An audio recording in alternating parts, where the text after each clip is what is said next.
YouTube, we are back with another video. Today we are doing a workshop for my clients. We're going to be going over everything leg day, leg training, just how to get more from less, perfecting your lifts. So it'll be good to get everyone together, go over some technique. So we're going to do that. Josh's going to get a few bits for us as well, and end the day with a fat Nando's.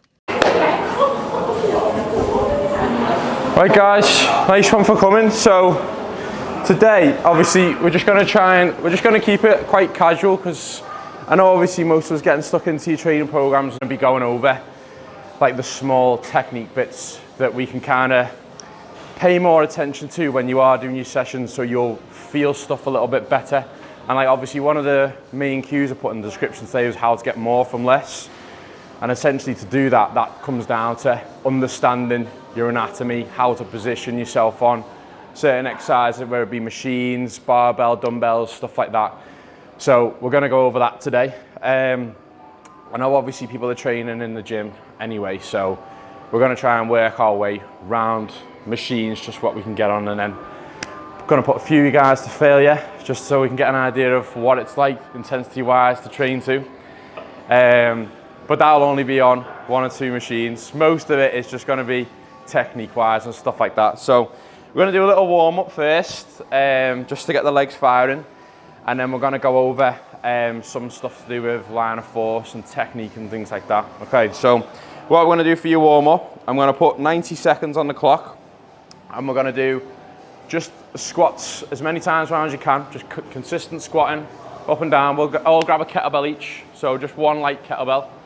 And then when I say stop, you're going to stop, so it's like a Simon Says. So say if you're squatting and I say stop here, you're going to stop there. Stop here, you're going to stop there. So just to kind of get a little bit of awareness in the legs, wake them up a little bit. Yeah, I'll time it every time. Stop, stop. So everyone just grab a kettlebell. We're going to do a goblet squat. What? Yeah. What is it? Simon Says. All right, so we're going to go 90 seconds, holding the kettlebell under the chin. And we're just going to literally keep squatting for 90 seconds, yeah? When I say stop, stop, stop, whatever. Okay, whatever you are, stop, yeah? 3, 2, 1, let's go. So just nice and slow and controlled. Stop.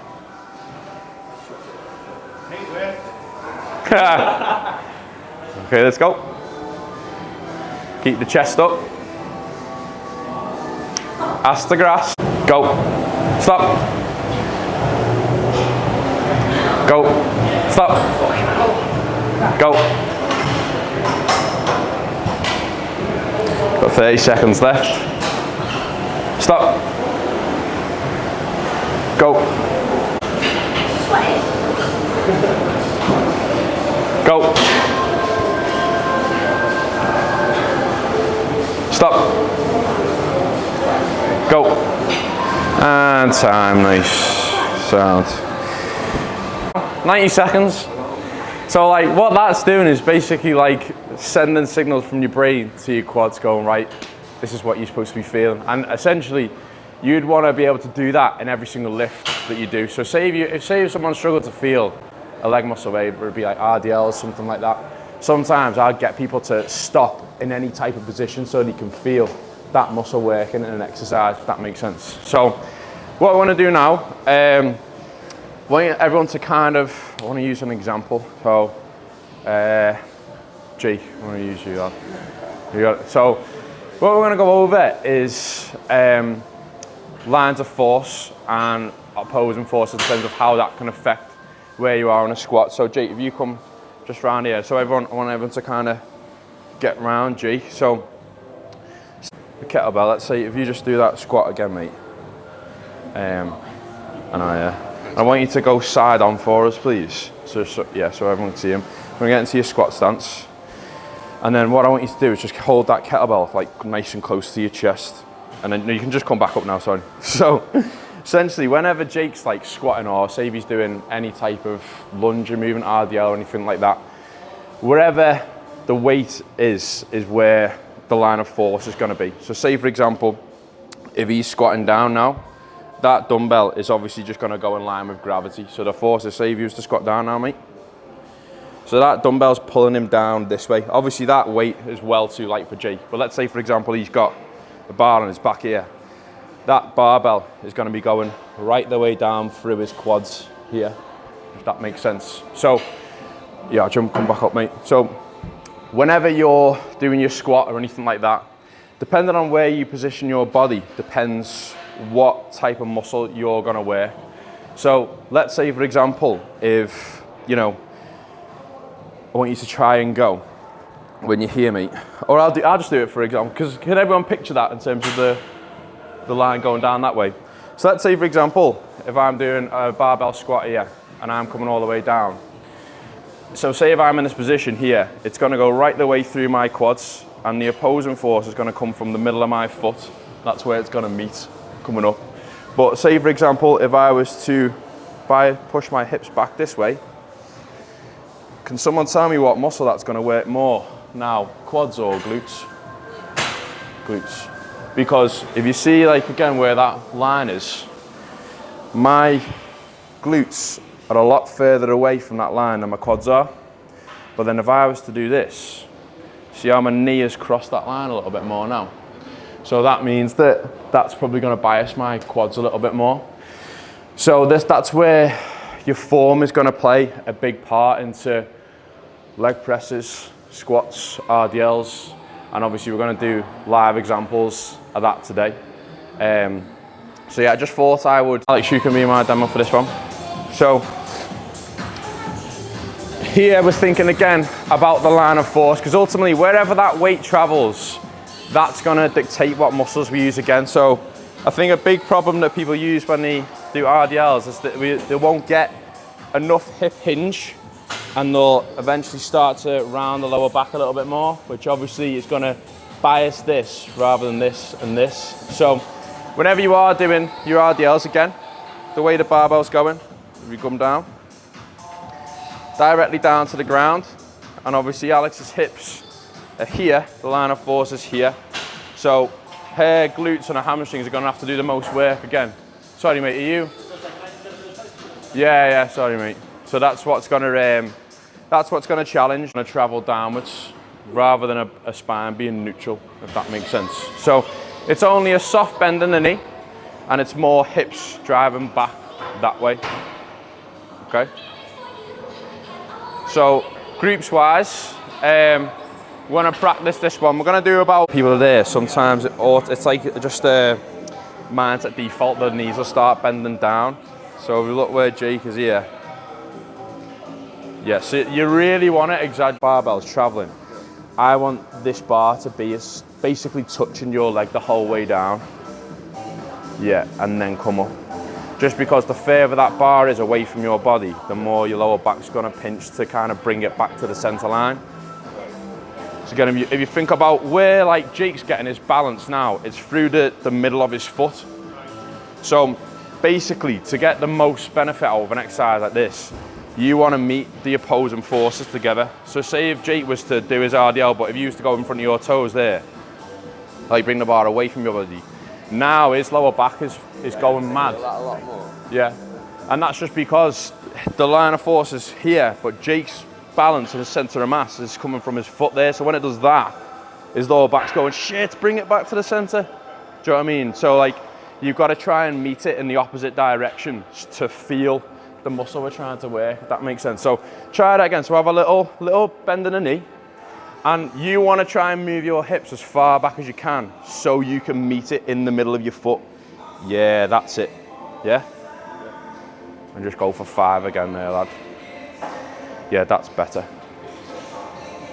Sound. Does that make sense, that? Yeah. And that'll be the same for your hack squat and your leg press. Again, it's obviously, we'll go over that in a minute once we finish this. Basically, his torso's doing this. Do you know what I mean? It's just leaning forwards that way. Sound, bro? So you just give that another set. I'm just going to go and check on the girls over there. Yeah. When your lower back starts twinging. When it starts twinging. There is a slight crossover, I think, with RDLs, because ultimately whenever you start feeling it a little bit too much in your lower back, that's your body clocking onto the fact that it's shifting a lot of load. Right. and it's going to try and, you know, it doesn't want that much stress on one muscle, on your glutes and your hamstrings, so it's going to try and ask the lower back for a bit of help. But that's where you've got to maintain your core stability and your posture just to bias the hamstring and the glutes. You've just literally recapped one of the main things we're going to go over today, bracing. Because I feel like that's something that Yeah. protects you back. So, Because I always, like, you know, when I was a runner, obviously, yeah. I always used to hold my core when I was running. But I don't know if I do that like here, so I would like sort of tense my core when I'm doing it, but then I don't know if I'm doing that wrong. Yeah. Does that make sense? What bracing is, it's basically increasing the amount of air pressure that surrounds your spine. So say, yeah, there's basically, you have this thing called inter-abdominal pressure, which is basically the amount of pressure which surrounds your spine, but you can increase that by putting more air down here.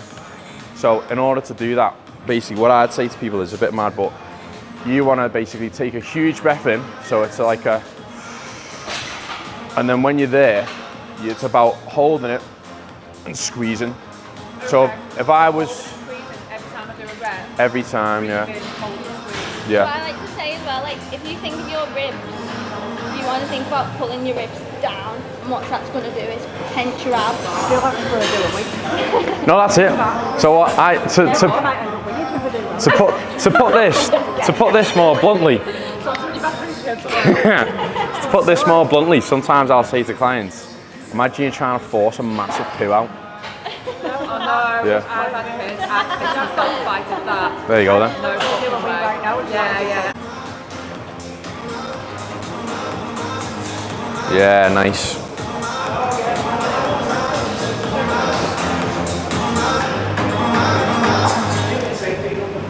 Just go for 5 there, don't you? Do you ever get that?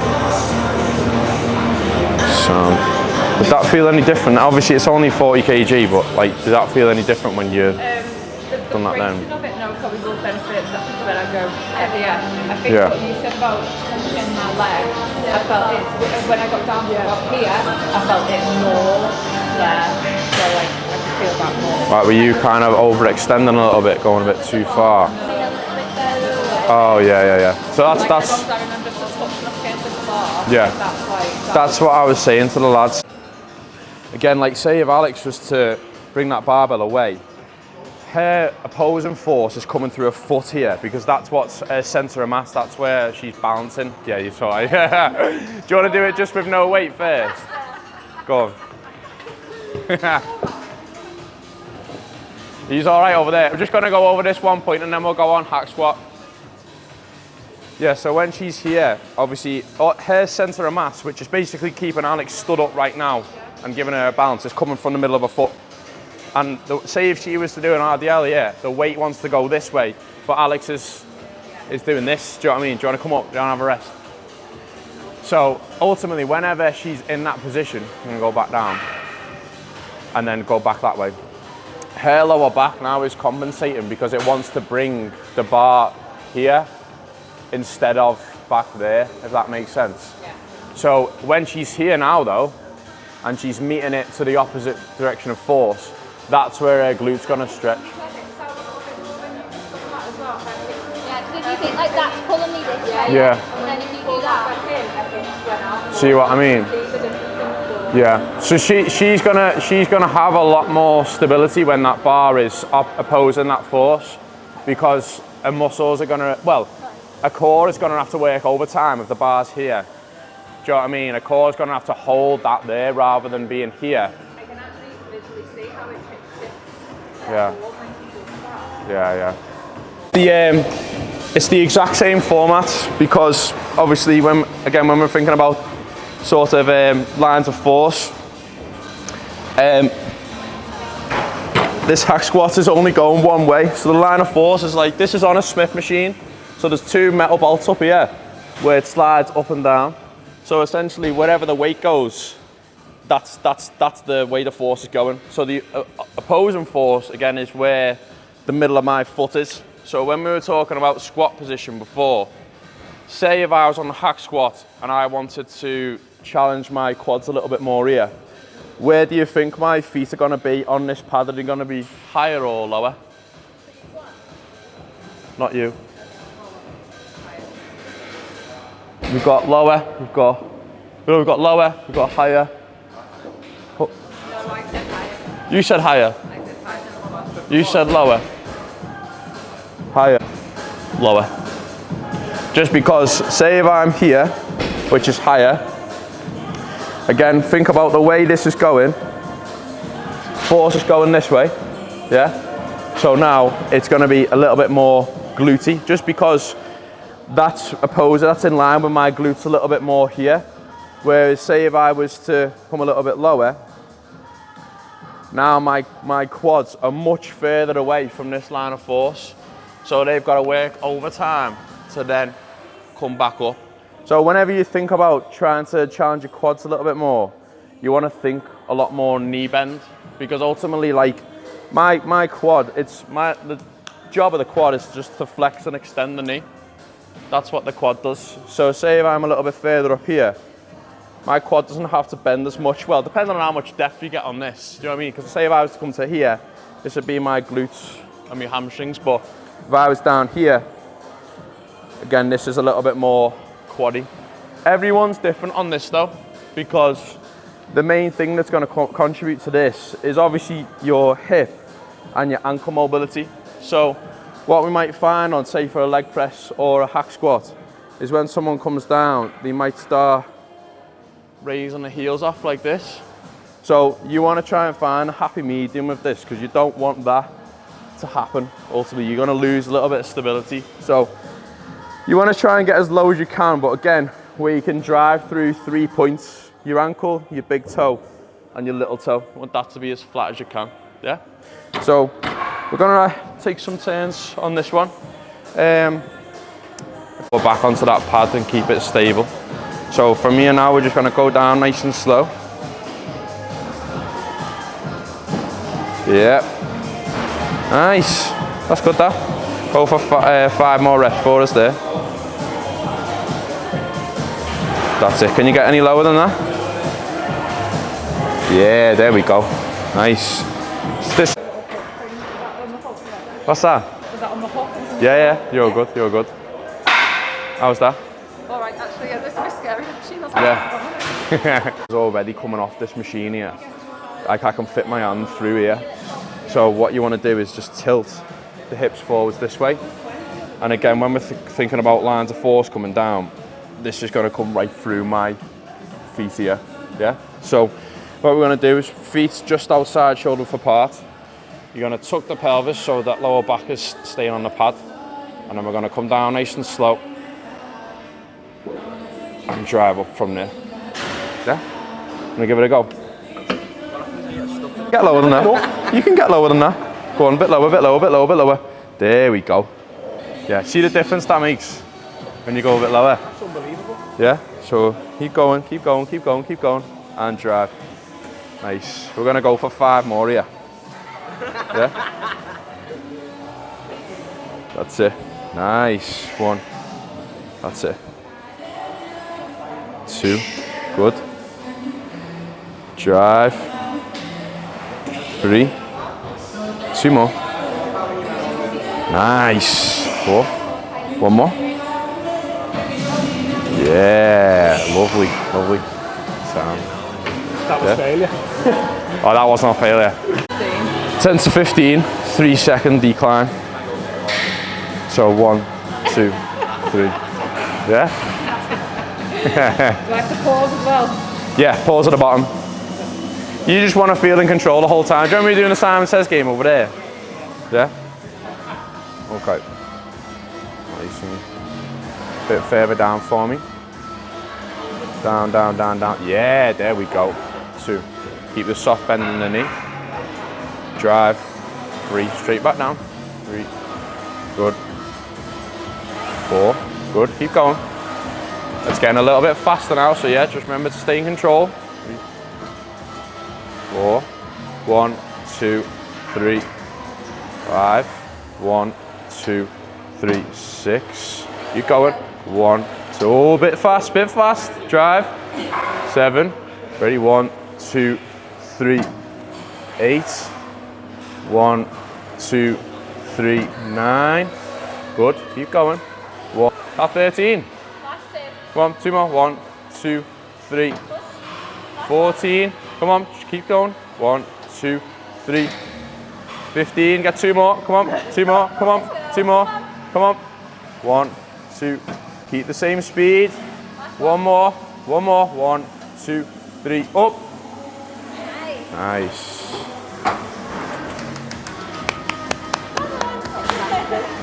So, a few things to note there. Did you notice, like, as you were getting deeper into the set, your body was wanting to... Just get it done. Yeah. So that's like what you gotta pull back on with your 3 things to not change. Your tempo, your range of motion, and your technique. So obviously, as your legs start cramping up and the lactic acid's just shooting in, your brain's going, get over with, get it over with, get it over with, don't go far down, don't go far down. Whereas like you've got to just wipe that out and just think to the 3 core pillars just to maintain them, yeah? This is gonna hit the brakes first before this is. So you've got to understand that, like your body can keep going, but you just got to shut that brain out, yeah? You're all right on that, yeah? Right, we're gonna go do his setting. His shoes there, obviously they've got a bubble underneath them, so whenever he's doing, let's say for example if he used to do a squat with them, obviously his feet are just going to be molding to the floor. That's what trainers are designed for, to cushion your feet. But whenever you do that, you're just going to lose a little bit of stability. Ultimately, when you've got this much weight coming down, you don't want to have, you know, a loss of stability at the bottom, because that's going to affect your ability to generate force. So number 1 rule, the more stability you have, the more force your muscle's going to be able to generate. So say for example, like, you know, if I was to get on this leg, this squat here, and I was to like, maybe like not hold on to this or do that, like my legs are going to have a harder time because they're going to have to try and create more stability for themselves. But I was to tuck my pelvis, tense my abs, grab these tight, that's going to put me in a better position to get through the set rather than just be lumpy and relaxed. Do you know what I mean? So you want to try and grab onto what you can, and there'll be loads of machines. This will apply for loads of machines and stuff in the gym. It's like, say for example, on a lat pull down, when that thing's there, you know, if that's up there, your body's going to have to try and stabilize itself when you're at the bottom there. Whereas if I had an opposing force pushing into that pad, that's going to help my lats to get through a set. Yeah? Jake, let's jump on, lad. Okay, so keeping this tight. Yeah, nice. Bring those feet up a tad bit for me. And then we're going to drive down there now. Yeah? Nice. A little bit lower there, lad. A little bit lower, a little bit lower. Yeah, there we go. See that difference there? Yeah, 2. Nice and low. 3. Stay locked in. Drive. 4. 1 rep after another if you can, yeah? 5, straight back down when you're at the top. 6, count 3 seconds. Keep going. 1, 2, 3, 7. Keep going, come on. 1, 2, 3, 8. Keep going, keep this tight. 1, 2, 3, 9. Keep going. Come on, don't rest at the top. 2, 3, 10. Stay in control. Tight core. 1, 2, 3, 10. Come on, 15, let's go. 1, 2, 3, 11. Keep going. Come on, lad. 1, 2, 3, 12. Keep going. Let's go. 1, 2, 3, 13. Keep going. 2, 3, 14. There's more there. Keep these tight. Tuck the elbows. Let's go. 1, 2, 14. Keep going. 2, 3. Don't rest at the top, Jake, yeah? Go straight back in, lad. Just go straight back in. Let's go. 3 more. We done there? Sound. And again, if you come back to the equation of how you get stronger and build muscle in the gym, like it basically works as stimulus, then we have response, and then we have adaptation. So ultimately, Jake's just give his muscles the stimulus there because he's hit muscular failure. You can see his legs are pumped now. He's got a bit of a quad pump going. It's because his muscles have torn. And now when he goes home, his body is then clocked onto the fact that like his legs are goosed, he's torn his muscle fibers, they're sore. And what he needs to do then is the response, which is basically he'll refuel, he'll rest, he'll have some carbs, he'll have some protein. And then that carbs and protein is going to get sucked right back into his quads with the protein to restore that muscle fiber, to reattach it. And that is then leads to the adaptation. But they all go in a sequence, yeah? You can't get the adaptation, which is bigger and stronger muscles and carb and physique, without this, yeah? Works as a chain. You need to train to that level of intensity for that process to happen.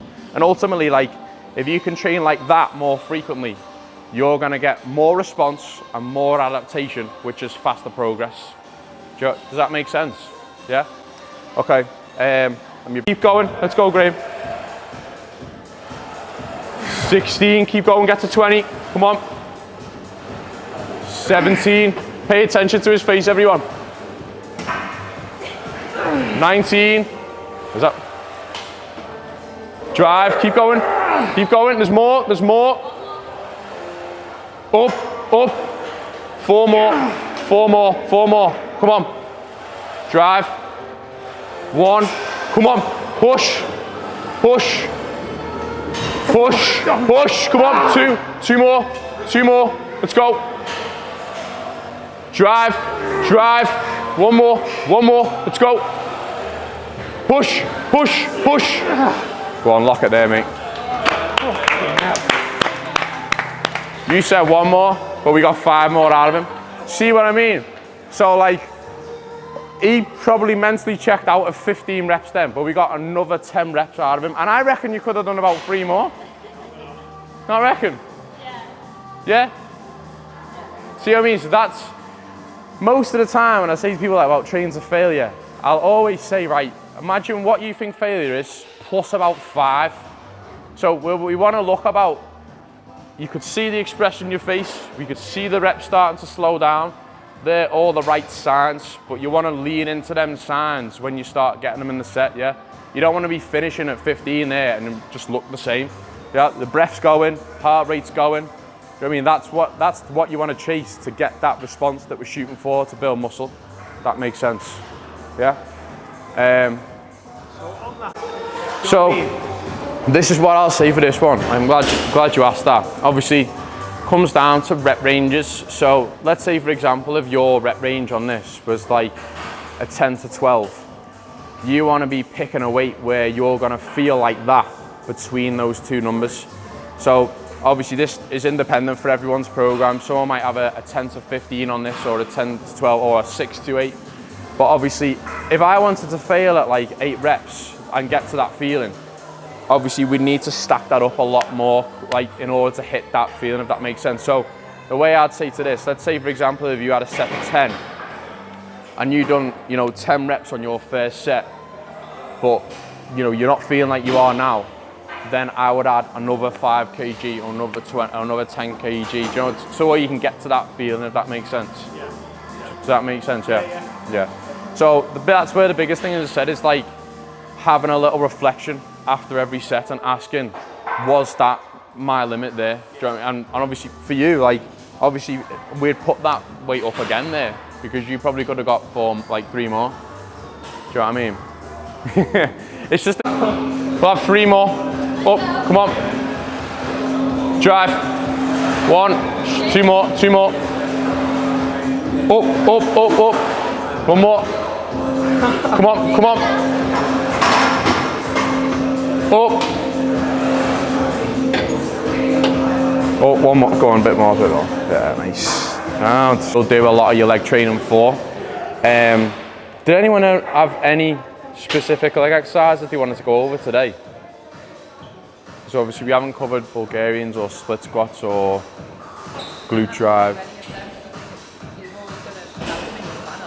What's that? You also have them in your plan, so Yeah. being able to go over those is like, Yeah, Sam? So I mean, we've got like another hour. So as I said, this is, like I said, yeah, we're gonna do that today. But I thought while we're up here, because obviously leg extension, hamstring curls downstairs. What's that? Obviously the line of force is going down this way, where the hack squat is, and Alex is pressing through her foot. So can we see there, if I was to wrap that band round, yeah, there's hardly any knee over this line of force, but look at the difference between where her glutes are. Do you just want to come around here? Does that make sense? So whenever the weight's traveling this way, oh no, it's going through your foot. It's going through your foot, isn't it? Yeah, but like from my ball. No, but it's from your foot, because that's where you're pressing from. So yeah, when she's pressing through her foot now, her quads aren't going to have much work because her knees, you know, not really close to that line of force, but her glutes are ages away from it. So her glutes are going to have to work harder to extend their body up. You know, so if you used to just do a rep there, I'm going to hold that. And then come back down. See where her glutes are compared to where the line of force is from her foot. Now, if you was to bring your foot to the bottom, and then drive down now. Look how far her knee's just gone from that line of force there. Does that make sense? So now her quad's gonna have to work much harder to bring it back to the center line. This one massively comes down to, obviously, you're gonna need a lot more balance for this because you're obviously on one leg. So it wouldn't be as productive if you were in running shoes, again, because that's trying to provide cushion and you're probably going to be a little bit wobbly all over the place. So I would definitely, if you haven't got like shoes like Andrew's got on, which obviously are flat sole, like you'd be fine in them. I would definitely take your shoes off because you're going to be able to get a lot more stability. Daniel, did you say you was a little bit unsure on your split squats? Because your form's quite good, but did you just want to go over them?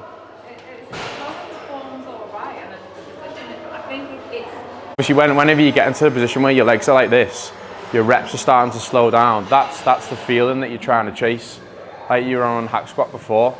Obviously, there's an element of this. It's like this is going to be a lot harder to hit failure with because when we were talking about stability and stuff like that before, you haven't got as much stuff to brace on.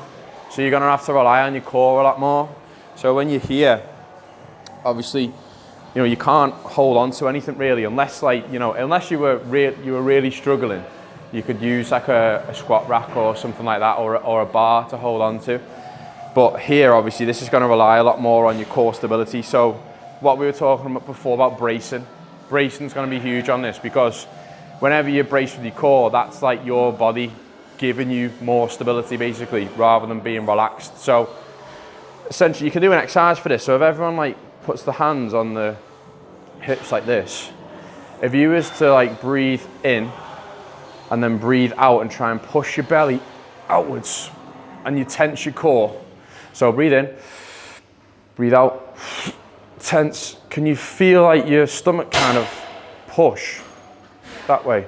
Can you see it? Obviously when I do this, that's me bracing there.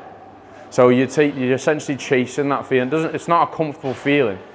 Do you know what I mean? You're breathing in, breathing out, and you should feel your stomach kind of push your hands out.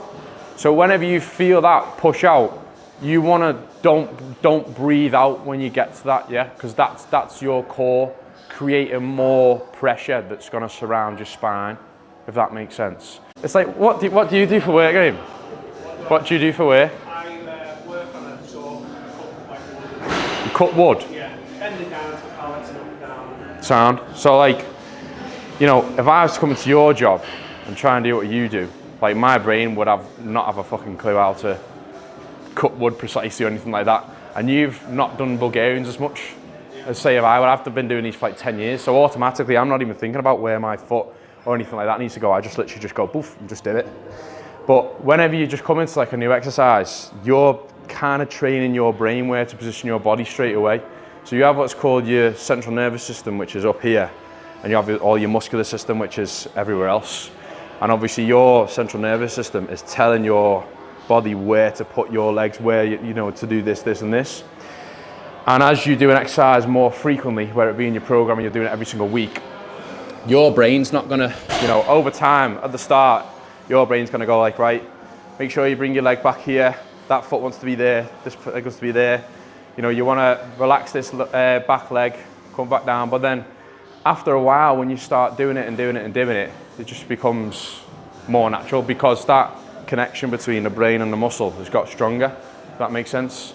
And you're going to be able to contract that muscle a lot better. Do you know what I mean? It's like if I was to go and work with you for 10 weeks, I'd probably be a lot better at it at the end of the 10 weeks than the first week, if that makes sense. So it's just like drilling it in. So from here, getting your split squat set up, we want to try and calculate the distance between, you know, the bench and the and where your foot position is going to be. Different for everyone because we're all got, you know, longer limbs. Some of us are smaller, some of us are taller. So how I like to do it is you're going to sit on the bench first, you're going to extend one foot, and then that's where your foot's going to be. And I would test this body weight first before you go into your set. So say if I'm here, back leg's on. This back leg, you know, is purely just for stability and balance. So because we're going to try and, this is a single leg exercise, this one, so we want to try and work just this.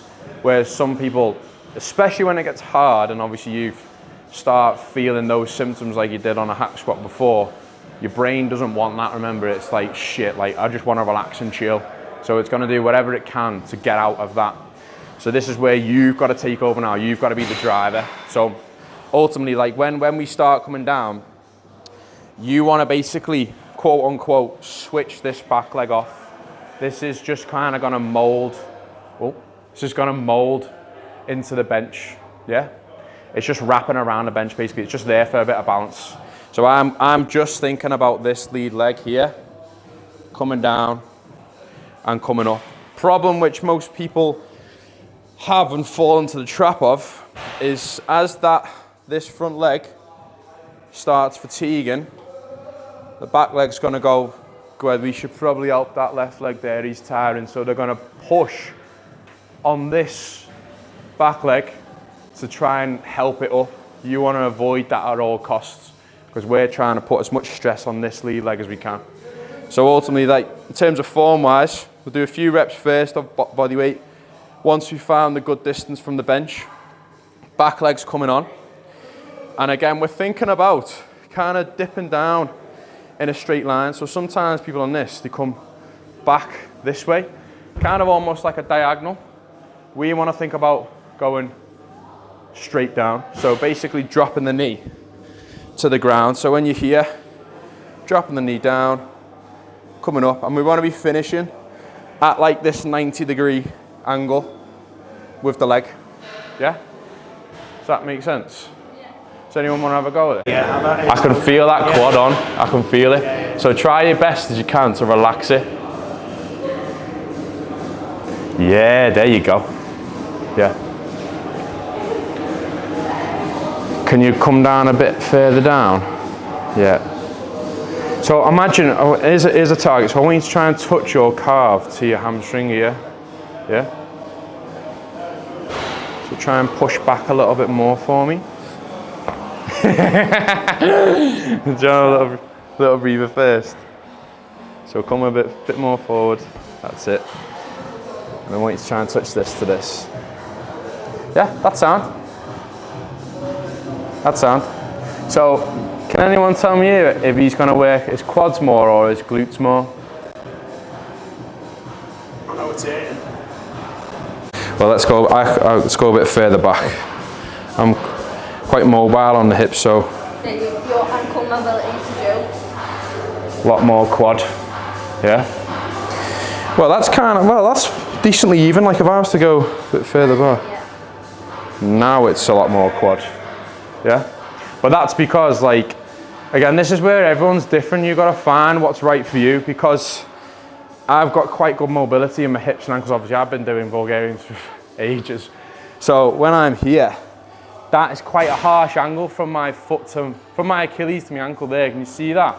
Whereas someone might not be able to get, you not know. So like if I was there, that's probably going to cause more pain in my Achilles than it is in my quad for some people. So this is where you've got to, again, in your warm-ups and stuff like that, just play about with the distance from there to the bench. You know what I mean? Like if I was here and this was happening, it's not gonna be optimal for my balance. Like, it's hard enough trying to balance on one foot, never mind your toes. So what you do is just, again, bring it forward a tad bit, and then from there, that's gonna give you a bit more then, yeah? Use your torso as well, so if you want to get more glutes, you can drop that torso a bit more, whereas quads you can stay up straight. Do you want me to? You can do that. Yeah, I can see on Instagram that you should continue to feel it more in your glutes. Yeah, so if you were to target your glutes, you would drop this torso, so you're getting a bigger stretch here. So my torso's all the way down and back up. If I was to do quads, chest stays up, sitting back and up, yeah? So I like to say when you're down here, you want to make sure that top of your leg and your torso is touching. Get a big stretch and then push back up, yeah? Yeah, so the knees want to basically line up with this axis here. So I would say maybe even one more back there. Okay, yes, that's a little bit better. Just because if the knees are too far forward, again, Andrea's legs aren't going to be able to, they're not going to be in contact with this. When I say if her leg was a bit out here, when it starts getting tough, the quads are going to be shaking everywhere, whereas when she's like bolted into the seat a bit more, she's got more stability to drive more force, if that makes sense. So, if you, it's probably not best using you if your quad's sore, is it? No, but I'm alright on this. Sure? Yeah. Okay. Do you want to put let's say 20 kilos up? Is like such a good example of getting more from less, because you'll see a lot of people in the gym and they'll have this weight way lower than they should do. Because technically, I could probably full stack that and go all the way, but is creating more tension at the start. So you want to try and switch your quad on before you even bring it up, just to create more tension. So what we want to think about doing is, imagine you've got a tennis ball in the middle here, and what you're going to do is just come inwards. So already my adductors in the middle of my thighs have switched on and they've created a bit of tension. So I'm already tensed before I start the set. From here now, what we want to think about doing is kind of pushing your hamstrings into the bottom of the seat. So when I do this, my quads are already switched on before I've extended my legs up. And you want to try and maintain that throughout the whole set. So you don't want to be resting. See the difference between this and then this? You want to be in this position first before you start. So again, we're squeezing the tennis ball, we're tensing our quads, and then from there, we're going to drive up.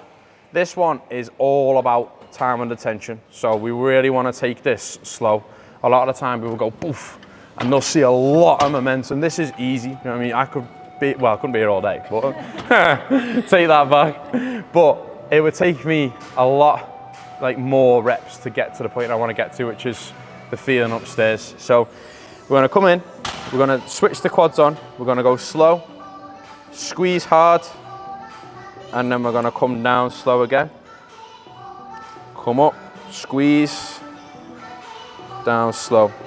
So I've just noticed one thing here as well, like when I've been doing this, that leg pad is a little bit too far away from my liking, because it's towards the end, like my ankles rather than up my shin. Obviously the force here is driving down on my ankle, and that's kind of putting a bit too much pressure on your knee, if that makes sense. Yeah. So what I would advise here is just pulling this up a little bit, because now, yeah.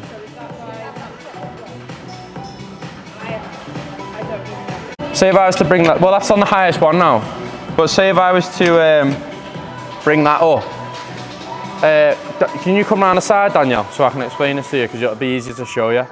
So like say whenever say if I brought this was down here, and I come here now, because that's ages away from my quad, the resistance is coming more here, but when I bring the seat a bit further up my shin, goes more to your quad, if that makes sense, because it's closer to my quad when I bring it up. So if I was to bring it up by one, now it's ever so slightly just done this, and that's going to cause a little bit less knee pain because, you know, it's closer to your quads, if that makes sense. So That's the same, this kind of 3 cues really, is get your knees in line with this bolt, squish the tennis ball, and then, oh no, 4.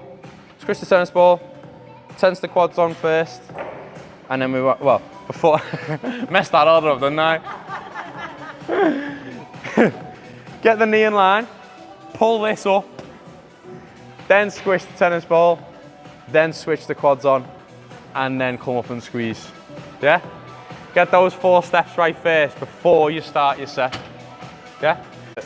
Pull your hamstrings into the seat first, like pull yourself in. Yeah, and tense this. Squeeze this before you come up. That's it. Then we're gonna go down slow. No worries, Graham. See you in a bit, mate. 2. That's it. But can you see your hips shifting forwards a little bit as this comes down? Right. I want you to bring your hands a bit further back here. Is the full contraction of hip to knee to ankle. So you want to get that straight line, yeah? Good, squeeze, slow down, drive up, pull tight here, squeeze. Let's go for 3 more. Keep this switched on. 1, slow down, drive, 2. Let's have 1 more, squeeze. Yeah, nice sound. Wow. Did you feel that? So much different from normal, yeah? Yeah. Do for the growly quads. I do like the relationship. Yeah, love-hate relationship, big time. But if you can imagine, like, you know, how much tension you can create, like when you apply progressive overload to that. Like if you felt that on 25 kg, and then you just kind of slowly, obviously at the right rate, because you want to tick all them boxes. This one, your body really wants to cheat it. So like, say if Andrea starts tiring, she'll want to kick, and sometimes like, I'll help you on this one, Andrea. You come up and people see like a little, that jerk, do you know what I mean? You don't want that to happen. You know, you want to go down slow, you want to come up slow, but stop, yeah? You don't want, if you see a little jerk or a little bounce, that means you come up too fast. Yeah, so it's down slow, up slow, squeeze. Want that 2-second pause, Andrea. A lot of, there's a lot of things to mess about with, isn't there? So again, I feel like I need to bring that a bit closer, but I don't think it's closer. So it's this one here. So the next one will be seat. You need to just bring that forward. So I would always bring this on 1 again, because again, this is range of motion. If you start from here, hamstring isn't stretched as much. Here, most stretch position, if that makes sense, because you're going to start from here and then you're going to go right the way down there. So it's no good starting from there, because you're only going to get... So if you just tell me go on number 1, I'll stick to the number 1. Yeah, always number 1, always number 1. And then, does that make sense? If you can you picture that? Yeah. Where do you want it to be? You want it to be a little bit, I'd say a bit more up here. Yeah, obviously for me, like I've got my hips start here, my legs are so long. So like, I'd probably have it a bit further out, but we're gonna try and go up here for today. Okay. Yeah. Okay, and then just come back up for me. Just rest there. So can you get that any lower? Maybe 1. Yeah, so that's good now. You want this as low and as tight as you can, because if that's like a bit higher up and it's not pushing down Andrea's quads, again, she's gonna have a little bit more room, too much room, which is gonna reduce the amount of stability she has. So yeah, you're locked in now, she's not moving. Do you know what I mean? Sometimes on this, we'll see people's hips like shift forwards. You know, as the weight comes down, they go like that. So what you need to do essentially is like, get this tight, first things first, get your setup good. But then you can use these handles to push against. So you want to try and push yourself back into the seat, if that makes sense. Yeah?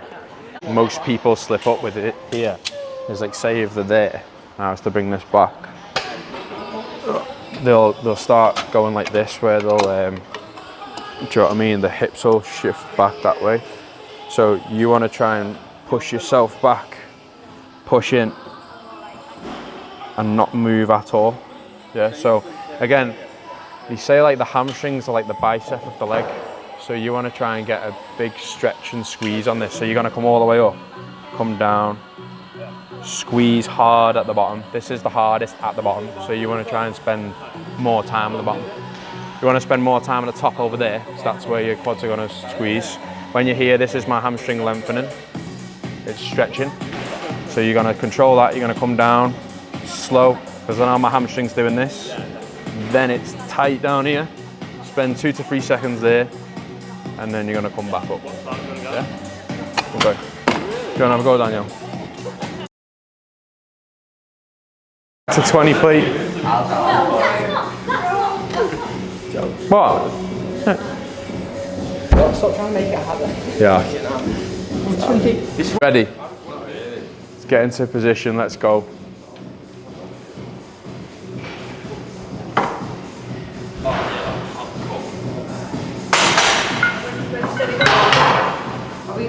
Let's go. Yeah, we're going.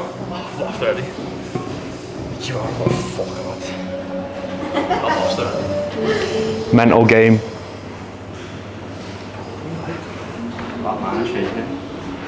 Who's gonna drop?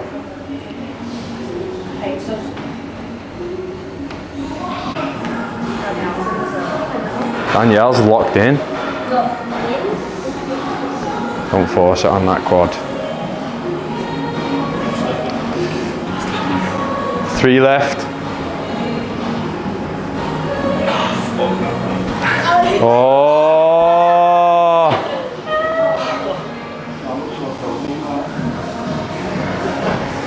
I want to beat a man. Oh! Oh! Get up, Jake! Get up! Get up, Jake! Get up! Get up! Get up! Oh! Oh! Well done, Danielle.